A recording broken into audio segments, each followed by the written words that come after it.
நேரம் வந்துருச்சு. நான் பரலோகத்தில் உள்ள என் பிதாவின் சித்தத்தை செய்யணும். உங்க எல்லாருக்கும் பல கேள்விகள் இருக்கும்னு எனக்கு தெரியும். இந்த வாரம் நடக்கிற விஷயம் எதுவா இருந்தாலும், நீங்க எதை பார்த்தாலும்,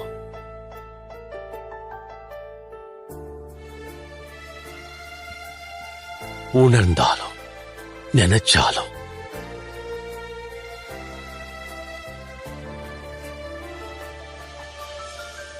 இல்ல செஞ்சாலும், இந்த உலகத்துல உங்க எல்லாரையும் ஏன் சொந்தமா நான் நேசிச்சேன்னு நீங்க தெரிஞ்சுக்கணும்.